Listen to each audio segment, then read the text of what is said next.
Hello friend, welcome back to my YouTube channel. चलिए, बहुत ही शानदार टॉपिक से आज जुड़ गए हैं। आज हम बात करेंगे बिहार सीरीज में पार्ट थर्ड के बारे में। हम लोग बिहार सीरीज को स्टार्ट किए थे लोग, और प्रत्येक संडे के दिन आपको इसमें वीडियो मिलता है। और यह वीडियो जो है नंबर सिस्टम से रिलेटेड यानी मैथ का बहुत ही शानदार वीडियो होने वाला है। इससे एग्जाम में अगर आपको कोई भी एग्जाम में अगर बैठते हैं, इस टॉपिक को पढ़ के बैठते हैं, तो आप 100% स्कोर कर पाएंगे। तो वीडियो में लास्ट तक बने रहिएगा। और हम लोग बिहार सीरीज जो है पार्ट थर्ड स्टार्ट कर रहे हैं। और हम लोग यहाँ पे आपको पढ़ लिए थे लोग वास्तविक संख्या, और इसके बाद पढ़ लिए थे लोग हम लोग पूर्णांक संख्या। और पूर्णांक संख्या के इस वीडियो में हम लोग क्या करेंगे, पूर्णांक संख्या को डिवाइड करेंगे, यानी पूर्णांक संख्या को कितने भागों में बांटा गया है, इन सब सारे चीजों के बारे में हम लोग डिस्कस करेंगे इस वीडियो में। और बहुत ही शानदार वीडियो होने वाला है, तो वीडियो को लास्ट तक देखिएगा, अपने दोस्तों में शेयर कीजिएगा। और अगर चैनल को नहीं है तो चैनल को सब्सक्राइब कर लीजिएगा, ठीक है। तो चलिए, पूर्णांक संख्या को हम लोग अब डिवाइड करते हैं और सारे नंबर्स को समझते हैं ध्यान से। देखिए, इसको हम लोग कितने भागों में बांटते हैं, 1 2 3 4 5। 5 पार्ट्स में इसको बांट के हम लोग आराम से पढ़ेंगे और स्टेप बाय स्टेप समझेंगे। बिल्कुल ध्यान से समझिएगा, 1% की भी डाउट नहीं रहेगा आपके पास।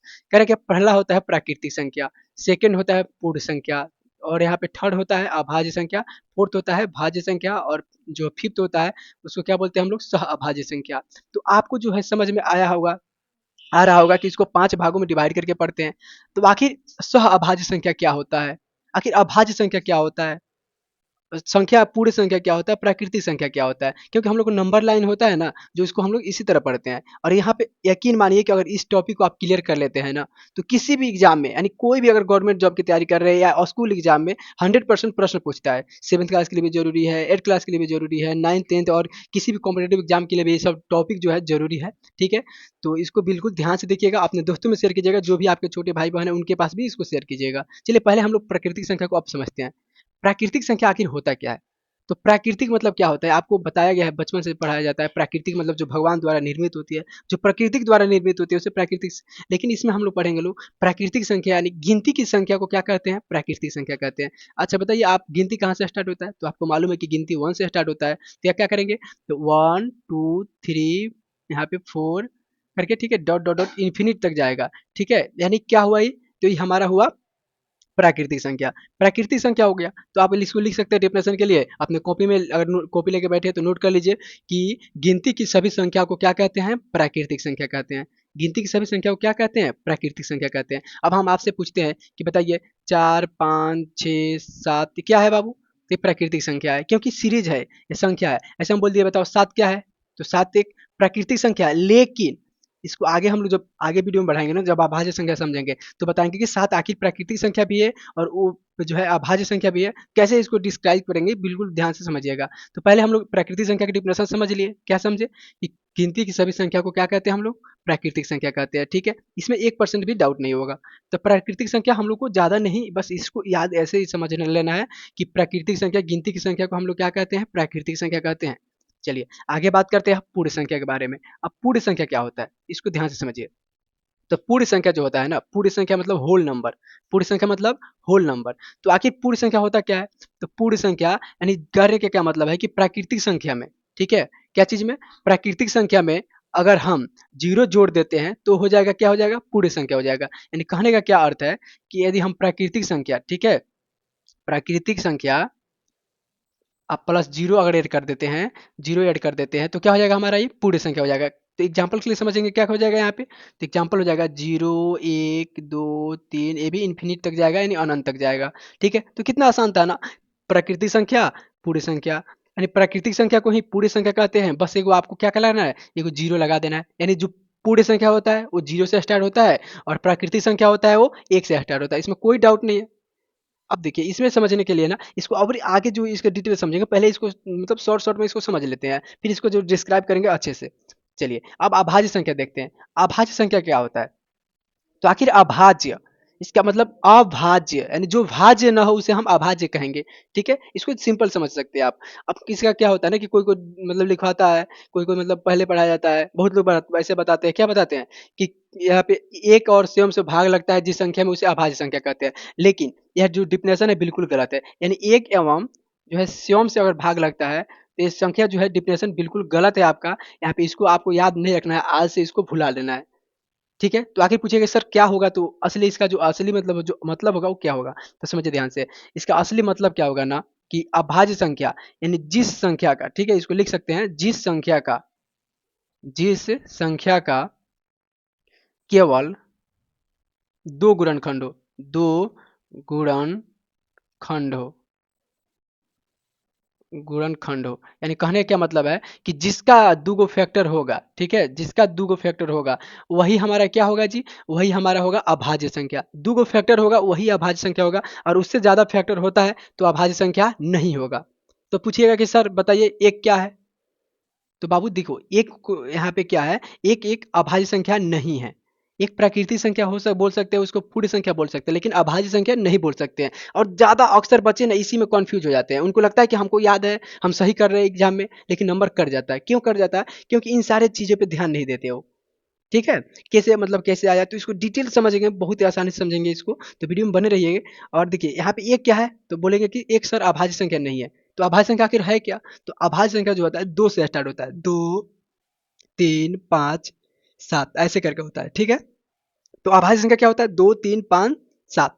लेकिन एक नहीं है। अब पूछिएगा सर एक क्यों नहीं है? एक तो भी तो एक इसमें एक से और खुद से भाग लगेगा, तो लेकिन देखिए ध्यान से, यहाँ पे एक जो है ना, इसमें एक से और खुद से भाग तो लगेगा, लेकिन देखिए अगर एक में हम भाग लगाते हैं एक से, तो एक लगता है।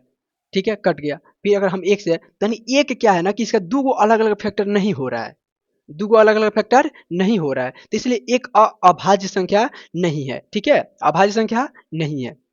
अब देखिए दो में कहिएगा सर, तो दो में देखिए, दो को अगर हम भाग लगाते हैं तो पहले एक से लगा देंगे दो में, तो दो बार में कट गया।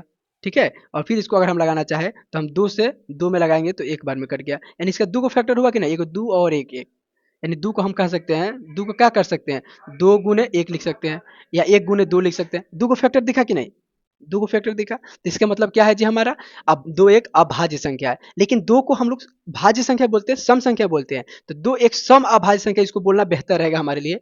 दो एक सम अभाज्य संख्या है। तो कोई आज से पूछेगा कोई आपसे कि बताइए जो है अभाज्य संख्या कहाँ से स्टार्ट होता है, तो दो से स्टार्ट होता है। एक कभी भी अभाज्य संख्या नहीं होता है, इस बात को आप याद रखिएगा बिल्कुल। तो यहाँ पे हम समझेंगे क्या है जी, तो यहाँ पे दो आपका एक अभाज्य संख्या है, और सबसे छोटी जो है ना स्मॉल, सबसे स्मॉलेस्ट जो है, सबसे स्मॉलेस्ट जो प्राइम नंबर है वो क्या है, दो है। सबसे स्मॉलेस्ट प्राइम नंबर क्या है, दो है। ठीक है, यहाँ तो कोई दिक्कत नहीं हुआ, कोई डाउट नहीं यहाँ पे। तो चलिए आगे बढ़ते हैं अब इसको, और इसको और डीपनेस और डीप से समझेंगे, लेकिन दोनों को समझने के बाद। ठीक है, तो वीडियो में लास्ट तक बने रहिएगा। चलिए यहाँ पे हो गया इतना चीजें। अब देखिए बात करेंगे यहाँ पे अभाज्य संख्या के बारे में। भाज्य संख्या आखिर क्या होता है? ठीक है, भाज्य संख्या आखिर क्या होता है?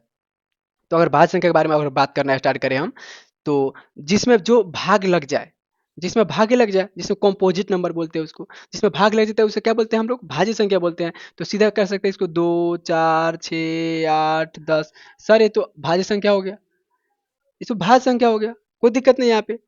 चलिए आगे समझते हैं यहाँ पे। अब आगे समझेंगे, क्या समझेंगे इसके बारे में, तो ज्यादातर हम लोग को ना इसी से कॉन्फ्यूजन बढ़ता है, और यही कॉन्फ्यूजिंग टॉपिक है। ठीक है, उसके बाद इसको अब सह अभाज्य। अब देखिए यहाँ पे अब अभाज्य आ रहा है ना, तो आप नहीं कहिएगा कि सर अभाज्य है तो इसका मतलब खाली अभाज्य होगा, नहीं, इसमें सह अभाज्य। ठीक है, इसको समझिए ध्यान से, इसका जो डिफिनेशन होता है ना, इसमें क्या होता है कि इसका एच सी एफ देखना होता है। क्या देखना होता है जी, एच सी एफ। और एच सी एफ केवल एक होता है इसमें। ठीक है, क्या होता है, एक होता है।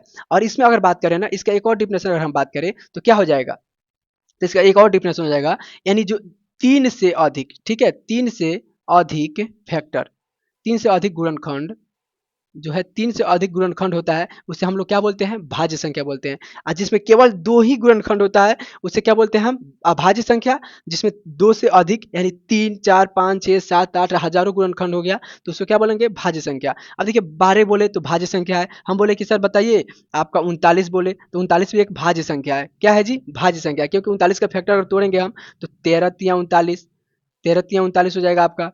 13 कम यहाँ पे, उसके बाद 39 से कम 39 हो जाएगा। ठीक है, 39 से कम 39 हो जाएगा। उसके बाद से केवल 39 अगर काटेंगे और एक से काटेंगे 39 में, तो 39 हो जाएगा। ठीक है, इसका तीन को हो गया, तो यानी ये हमारा क्या है जाए, तो ये हमारा जो है अभाज्य जो फैक्टर है ये नहीं है। ठीक है, प्राइम नंबर है। चलिए आगे बात करेंगे। अब आगे यहाँ पे समझते हैं, हम लोग सह अभाज्य संख्या पढ़ रहे थे, तो सह अभाज्य संख्या में क्या होगा ना, एच सी एफ एक होना चाहिए। क्या होना चाहिए, एच सी एफ एक होना चाहिए। तो अगर आप बोले कि सर किसका एक हो सकता है, तो दो और तीन का भी एक हो सकता है एच सी एफ, दो और पाँच का भी हो सकता है, यहाँ पे तीन और पाँच का एच सी एफ एक हो सकता है। तो एचसीएफ निकालने के लिए गुणनखंड चेक करेंगे, तो दो का गुणनखंड क्या होता है बाबू, तो दो का गुणनखंड दो एकम दो। तीन का गुणनखंड क्या होता है, तीन एकम तीन। अब क्या हुआ ना कि इसमें देखिए यहाँ पे मिल रहा है, ठीक है, इसका जो है कॉमन, इसमें कॉमन भी हम लिख सकते हैं, इसको क्या लिख सकते हैं, कॉमन। कॉमन क्या लिख सकते हैं हम लोग इसमें, कॉमन जो कॉमन होना चाहिए एक होना चाहिए। कॉमन क्या होना चाहिए, एक होना चाहिए। कोई भी नंबर का कॉमन एक होना चाहिए, या एचसीएफ एक होना चाहिए। तो इसमें नंबर जो कॉमन नंबर क्या मिल रहा है हमको, केवल एक एक मिला है, अलग अलग हो गया एक मिला है। तो यानी ये क्या है हमारा, भाज्य संख्या है, सॉरी सह अभाज्य संख्या है, कॉम्पोजिट नंबर है, सॉरी को प्राइम नंबर है। क्या है, को प्राइम नंबर। अब अगर 2 और 5 के देखते हैं तो कहिएगा कि सर 2 को गुणनखंड करते हैं तो 2 गुने 1 आता है, और 5 को करते हैं तो क्या हो जाएगा, 5 गुने 1 आता है। तो इसमें भी यहाँ पे मिल गया, तो ये भी क्या है हमारा, को प्राइम नंबर है। ठीक है, सह अभाज्य संख्या है। उसी तरह 3 को चेक करेंगे अगर, तो 3 गुने 1 करेंगे 3, और 5 गुने 1 करेंगे तो यहाँ पे 5। तो ये भी इसमें कॉम प्राइम नंबर, तो यहाँ पे ये हो गया। ठीक है, इस तरह अगर बड़ा एग्जांपल कहिएगा सर बड़ा एग्जांपल लेके दिखाइए, तो बड़ा एग्जांपल क्या हो जाएगा, जिसमें हम बोले अब इस देखिए, और हम आपसे बोलते हैं कि बताओ बाबू 18 और 6 का बताओ, ये को प्राइम नंबर है क्या। बोले कि नहीं सर ये नहीं है। क्यों नहीं है, क्योंकि आप देखिए क्या हुआ कि 18 का जब गुणनखंड करते हैं तो 2 दूना 4, आप ऐसे कर सकते हैं 3 दूना 6, 6 तिरका 18, इसको 2 भी लिख सकते हैं, 2 गुने 3 गुने 3, यानी 3 तिरका 9, 9 दूना 18। ठीक है, तो क्या हो गया 18 इसका फैक्टर हो गया, और यहाँ पे 1 हो सकता है। फिर यहाँ पे अगर बात करें हाँ, तो क्या हो जाएगा, तो यहाँ पे 6 का करेंगे तो 2 गुने 3 गुने 1, तो इसमें देखिए ये हमें 2 भी मिल रहा है, 3 भी मिल रहा है, और 1 भी मिल रहा है। तो क्या इसमें एक फैक्टर है, नहीं है ना। तो यहाँ पे एक को कॉमन नहीं मिल रहा है हमको, 3 को इसमें कॉमन मिल रहा है, तो ये क्या होगा, तो एक को प्राइम नंबर नहीं होगा, यानी सहअभाज्य संख्या नहीं होगा। तो उम्मीद है कि यहाँ तक आपको कोई डाउट नहीं होगा। यहाँ पे आपको जो पांचों भाग के बारे में समझ में आ गया होगा। ठीक है, आखिर क्या कहते हैं, इसको रिवीजन कर लेते हैं। प्राकृतिक संख्या नेचुरल नंबर, गिनती संख्या को प्राकृतिक संख्या कहते हैं। पूरी संख्या होल नंबर, यानी प्राकृतिक संख्या में जीरो अगर लगा देते हैं पहले तो क्या हो जाएगा, वो होल नंबर हो जाएगा। अभाज्य संख्या में तो जिसमें जो है जिसका फैक्टर केवल 2 गुणनखंड होता है, जिसका केवल 2 फैक्टर होता है, उसे हम क्या बोलेंगे जी, उसे बोलेंगे हम लोग अभाज्य संख्या। ठीक है, अब याद रखिएगा एक जो है अभाज्य संख्या नहीं होता है। और यहाँ पे बात करेंगे अगर 2 के बारे में, तो 2 एक सबसे छोटी अभाज्य संख्या है, 2 एक सबसे छोटी अभाज्य संख्या है। भाज्य संख्या के बारे में बात करेंगे, कॉम्पोजिट नंबर के बारे में बात करेंगे, तो 2 4 6 यानी 3 से अधिक जिसका गुणनखंड होता है, 3 से अधिक गुणनखंड होता है उसे क्या कहते हैं हम लोग, भाज्य संख्या कहते हैं, कॉम्पोजिट नंबर कहते हैं। बात कीजिएगा सर 5 नंबर के बारे में, तो सह अभाज्य संख्या यानी को प्राइम नंबर। तो इसका एचसीएफ देखना है, बस आपको कुछ नहीं करना है, कोई 2 नंबर दे दिया, ऐसे बोल दिया कि बताइए बाबू यहाँ पे इसका जो है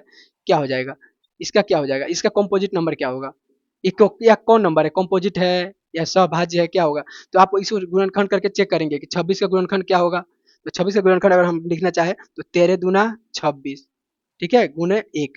इसको लिखना चाहे तो 23 गुने 1 23, तो यानी एक मिल रहा है ना कॉमन, तो यानी एक को प्राइम नंबर है, को प्राइम नंबर है। तो इस प्रकार से आपको क्वेश्चंस पूछा जा सकता है एग्जाम में, और आप इसको आराम से कर पाएंगे। ठीक है, तो यहाँ पे यहाँ तक कोई दिक्कत नहीं हुआ होगा। आगे चलिए, आगे समझते हैं कि अभाज्य संख्या को और विस्तार से समझते हैं। ठीक है, तो अभाज्य संख्या आखिर क्या होता है, अभाज्य संख्या, इसमें के जो है बेसिक फैक्ट को अब अभी हम जानते हैं, यहाँ पे पहले समझते हैं अभाज्य संख्या क्या होता है। तो अभी हम बताए थे आपको कि 2 3 5 7 9 11, सॉरी 9 नहीं होगा यहाँ पे, 7 के बाद 11, उसके बाद से हमको जोड़े थे 13 17 19, उसके बाद 19 के बाद क्या हो जाएगा आपका, 19 के बाद हो जाएगा 23, 23 के बाद हो जाएगा 27 नहीं होगा, 26 नहीं होगा, 27 नहीं होगा, 29, 29 के बाद 31, 31 के बाद आपका हो जाएगा पे 37, 37 के बाद क्या हो जाएगा आपका, 39 नहीं होगा, 40 नहीं होगा, 41 हो जाएगा, 41 के बाद आपका 43 हो जाएगा, 43 के बाद आपका क्या हो जाएगा, 47 हो जाएगा, 47 के बाद आपका क्या हो जाएगा, 27 के बाद 49 नहीं होगा, 50 नहीं होगा। ठीक है, यानी 2 से यहाँ पे अगर हम आपसे बात करें कहें कि बाबू बताओ 1 से लेके 50 तक जो है आपका कितना को अभाज्य अभाज्य संख्या है, कितना प्राइम नंबर है, तो बोलिएगा कि सर यहाँ पे गिन लीजिए इसको 1 2 3 4 5 6 7 8